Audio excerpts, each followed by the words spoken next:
2023, so 2022 kami nag-start ng shoot. 2022, we started shooting the Puerto Galera scenes. 2023 kami nag-shoot. Prague up 2024 or Hindi po, 2023 po namin na-shoot yung January of 2023. gano'ng katagal kayo sa Prague? Kaya katagal? Parang 2 weeks ata kami. Ano yung hindi mo mamalimuta experience sa Prague? Hindi malimutan yung experience. Umay-eksena ka, lumilinya ka ng minus 10 degrees. Siguro yun yung nanginginig na yung bibig mo. Tapos, minsan makakalimutan mo na yung lines mo kasi nangingibabaw yung lamig. Siguro yun. Pero winter overall, talaga kayo nandun. Winter kayo nandun. winter po kami nandun. Feb? January. Magandang hapon po sa inyong lahat.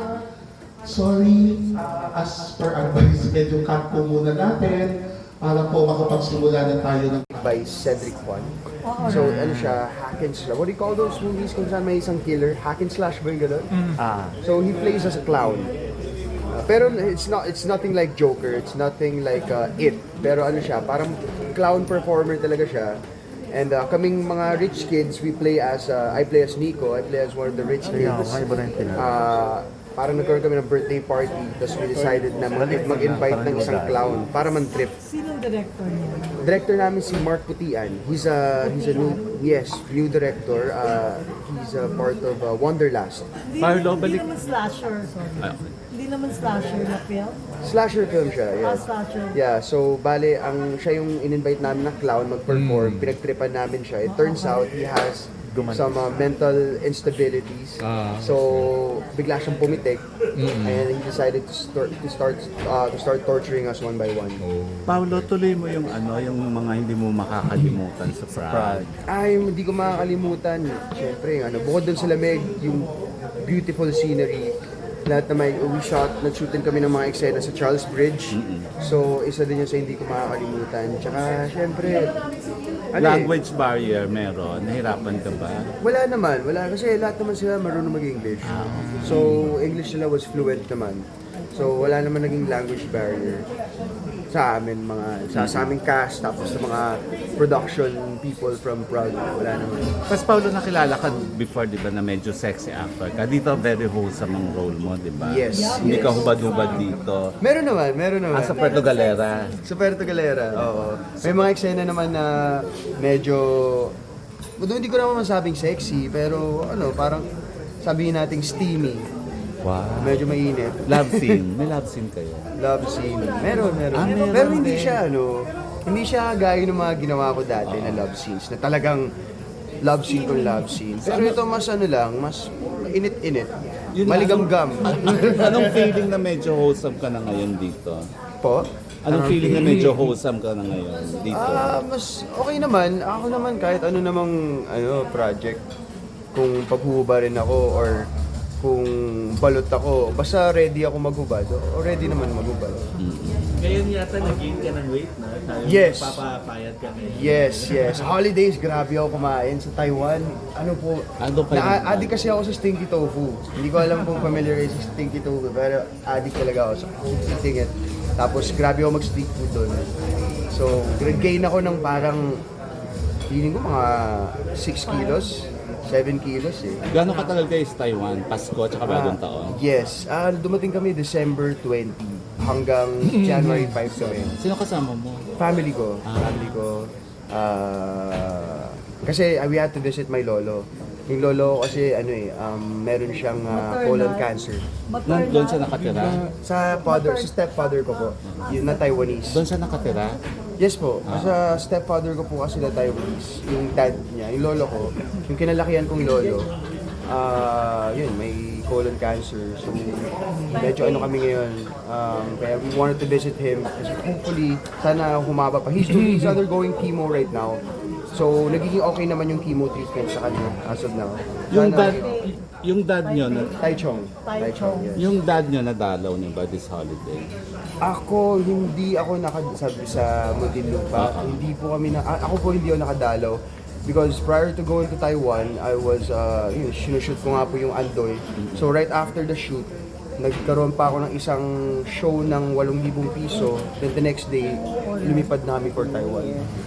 So, kailan mo sila may plano kang dalawin? Yes, sure this month. This Yes. Pero may communication. Babawi ako. Okay. Ay, ano na lang, Paolo, may New Year's resolution ka ba? New Year's resolution, yun, ibalik yung katawan ko dati. Pero okay lang naman. Ako na, sabi, That's more than 10 pounds. more than 10 pounds, yes. Wala lahat ng pandesal naubos. Monay na ngayon. Bukod doon, ano pa ang resolution? Siguro, sa mga self-improvements lang sa sarili, gano'n. Siguro matuto pa ng ibang skills.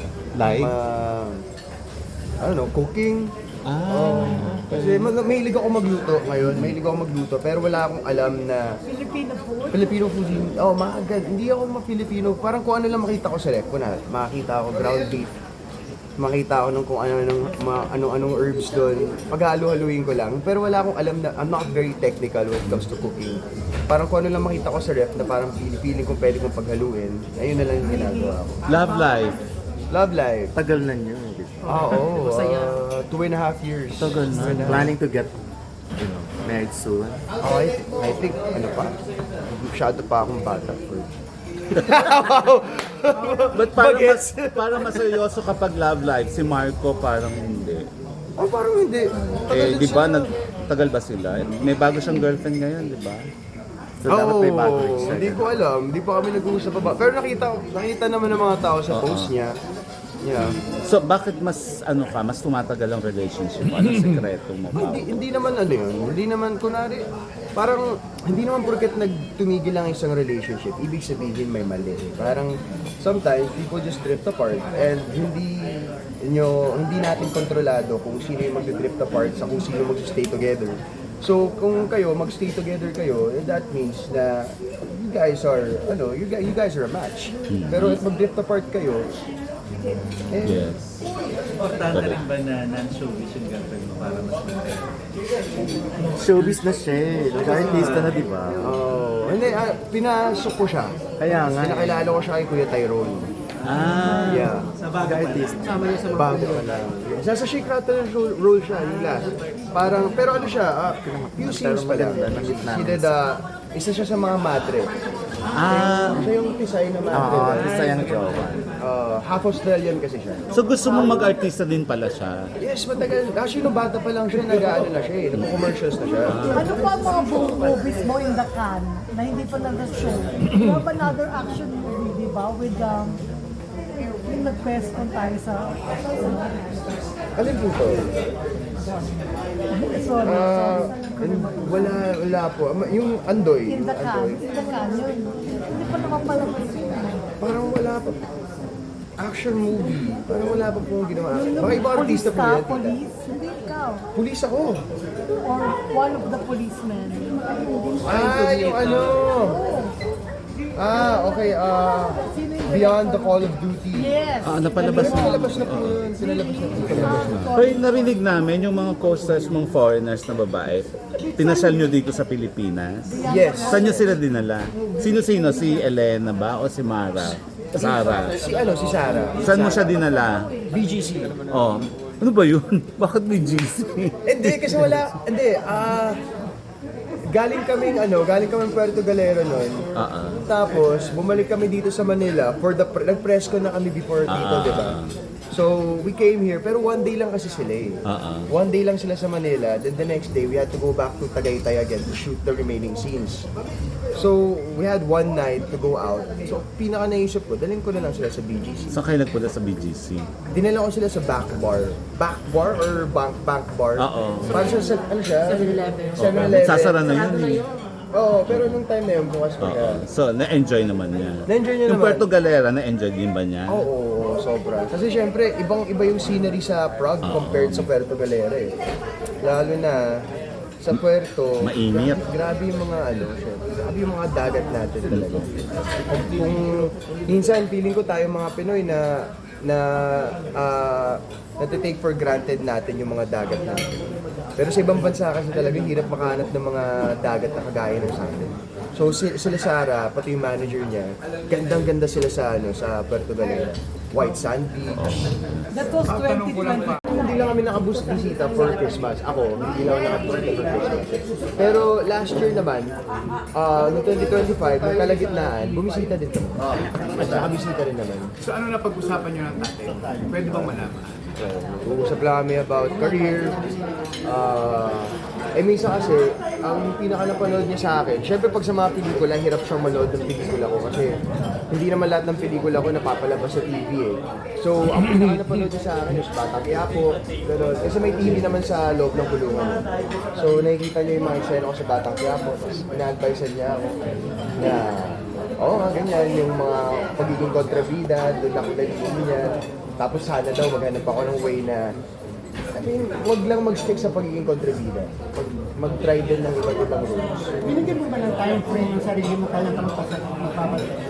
So, Sa pelikula kung saan genuinely mabait talaga yung character. First time ko gumawa ng pelikula na lover boy talaga yung character at walang hinahabol na masama doon sa partner niya. So I guess, ang isa sa natutunan ko dito at isa sa mga naging challenge ng pelikula na to para sa akin is how to work my way around being a leading man. Alam mo yun, parang kasi hindi naman ako sanay sa mga ngiti-ngitian sa eksena. Sanay ako sa nakasimangot ako. Sanay ako sa, alam mo yung nang-aakit na itsura. Ganun kasi yung mga ginawa kong films before. So, since itong pelikula na to, bida pa, so naghanap parang, inaral ko talaga kung paano maging cinematic. Kasi kahit ano sabihin natin na dapat natural yung acting natin, hindi pa rin talaga pwedeng mawala na yes, dapat natural yung acting natin, but you still have to do it in a cinematic way. So there's a cinematic way of acting naturally. So I guess yun yung naging challenge sa akin is how to act cinematically and naturally habang nagiging lover boy.